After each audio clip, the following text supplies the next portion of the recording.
convido a voltarmos no tempo.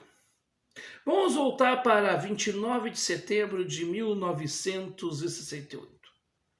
A cena que eu vou te contar aconteceu na cidade, hoje então, a cidade do Rio de Janeiro, capital do Rio de Janeiro, mas até então, estado da Guanabara, e mais precisamente no Maracanãzinho. Naquela noite, o público estava revoltado. Até usavam o termo marmelada para definir a sua insatisfação do anúncio feito pelo mestre de cerimônias do festival ou do quarto Festival Internacional da Canção, Hilton Gomes, que anunciou que Caminhando, ou para não dizer que não falei de flores, era a segunda colocada daquele evento. O autor, o intérprete, Geraldo Vandré, se dirige para mais de 20 mil pessoas que superlotavam aquele espaço e diz: a vida não se resume a festivais. E será que a política se resume a eleições? É o que eu vou falar, mas depois da vinheta.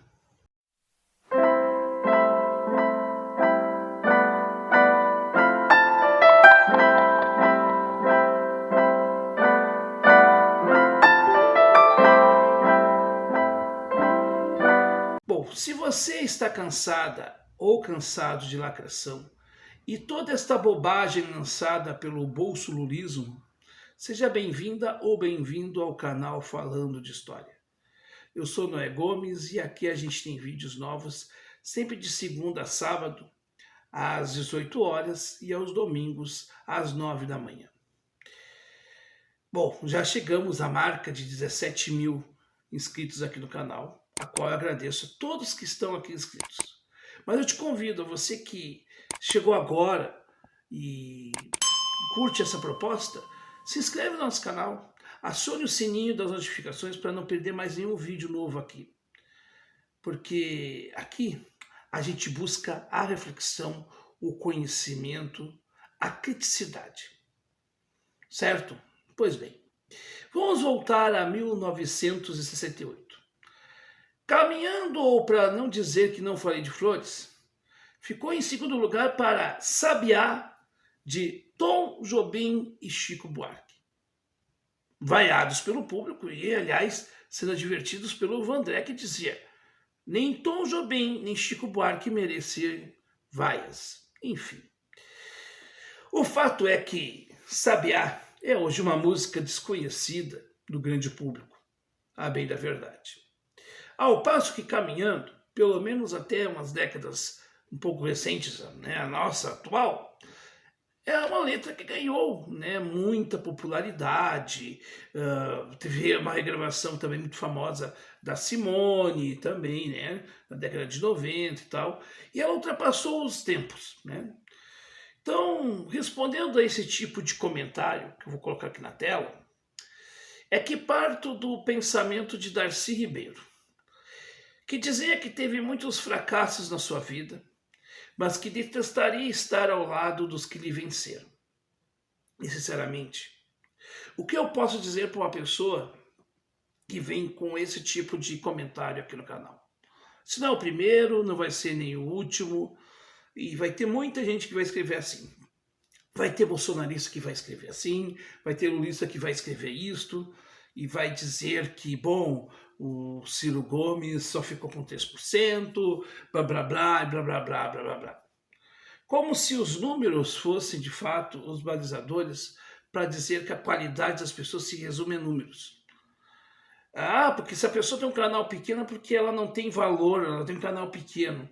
Como se tivéssemos um canal grande, quem tem canal grande, muitos têm canal grande, e o canal não tem regularidade nenhuma, não tem relevância nenhuma. A relevância das pessoas não se dá somente só porque elas ganham eleições ou porque elas ganham concursos ou coisa do tipo. A relevância de uma pessoa se dá pela obra que ela deixa para os seus descendentes.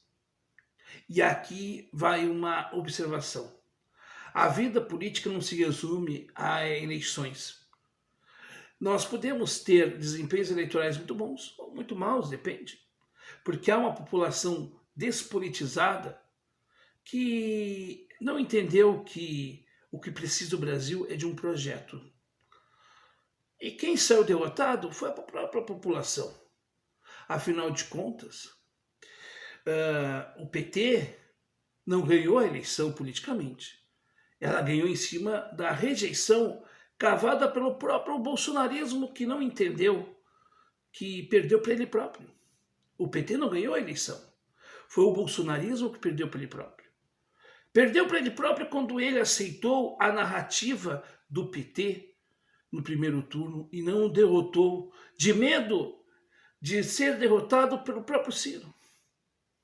Perdeu para ele próprio porque foi incapaz de dialogar com as pessoas e fez um governo trágico, muito ruim. Perdeu porque o presidente poderia, na época, unir o povo brasileiro, entrar para a história, combater a pandemia e fazer uma coisa bonita. Mas ele optou pelo negacionismo, pela zombaria às vítimas e por linguajar chulo e grosseiro para quem não coadunasse com as suas ideias. Petistas acham que ganharam a eleição de 2022. Não. Eles só ganharam na rejeição. As pessoas rejeitaram o governo Bolsonaro e muitas votaram só para dizer não para o outro. Para quem votou no Bolsonaro, que disse não a Lula, e para quem votou para Lula, dizendo não a Bolsonaro. Isso existe muito. Talvez a grande maioria dos eleitores de ambos se dê dessa maneira, pelo menos no segundo turno.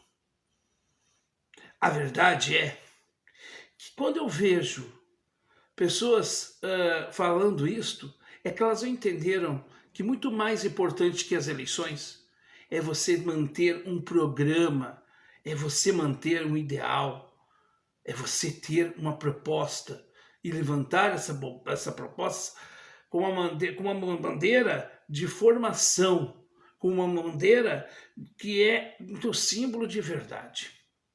Essas pessoas que dizem essas coisas, que provocam, que o tempo todo ofendem, que usam perfis fakes para falar coisas que, enfim, não se deve falar, são, na verdade, os maiores perdedores da história. Porque você pode ganhar, mas você, quando precisa ofender o outro para defender suas ideias, ou supostamente fazer uma defesa, quando você precisa usar da violência política, da força e não do convencimento, você já saiu perdedor do processo eleitoral. E eu repito, eu perdi o processo de 2018, perdi o processo de 2022 e detestaria andar ao lado, junto com bolsonaristas ou com petistas, porque vocês não me representam. Não me representam por um motivo muito simples, porque vocês dois fingem o que vocês não são. O bolsonarista finge um comportamento de defesa da ética e da moralidade. No entanto, ele passa pano para as coisas erradas que estão ali na sua cara, simplesmente para dizer não ao PT. E o PT finge de ser um partido que pensa no pobre, quando, na verdade, com a manutenção de reformas que só prejudicam o trabalhador e com teto de gastos 2.0, não dá para dizer que a sua política na prática é de esquerda. Que esquerda é essa que não consegue fazer nada em prol do trabalhador de fato, a não ser falar que é progressista e usar símbolos para dizer que é tal, quando na verdade bolsonaristas e petistas, na verdade só fazem um simulacro. Eles não acreditam no fundo daquilo que eles dizem acreditar. E os que acreditam, na verdade dos fatos, no frigir dos ovos, se você fizer um raio-x da psique dessas pessoas, você vai ver que ali tem pessoas muito carentes afetivamente. Pessoas que precisam se apegar em alguma coisa porque sabem que suas vidas se tornaram inúteis, são frustradas, são pessoas que precisam fugir dos seus próprios problemas, da bola de neve que criaram para as suas vidas medíocres.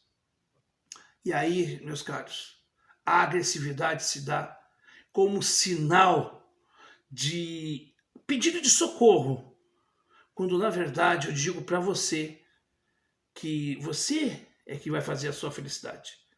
Quem coloca todo o amor da sua vida num político, num partido, num clube de futebol e até mesmo, né, doa-se demais para a sua instituição religiosa sem olhar para si, está morrendo em vida.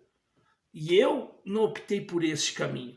Eu optei por um caminho de viver bem, viver feliz. Sem problemas? Não, eu tenho muitos problemas. Sem dores? Não, eu tenho muitas dores. Sem lágrimas? Não, eu choro todos os dias. Mas eu choro sabendo que eu posso ser feliz, porque eu não espero do outro aquilo que eu tenho que fazer. Você, bolsonarista, e você, lulista, no fundo, não passam de pessoas que merecem, não a pena porque eu não quero ser melhor que você, pelo contrário, mas eu tenho misericórdia, eu tenho comiseração por você.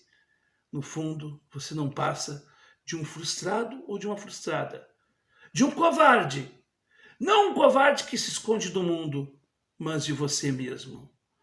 Por isso, lhe resta somente o perfil fake, o simulacro de enganação para os outros, que no fundo é uma fuga de si mesmo.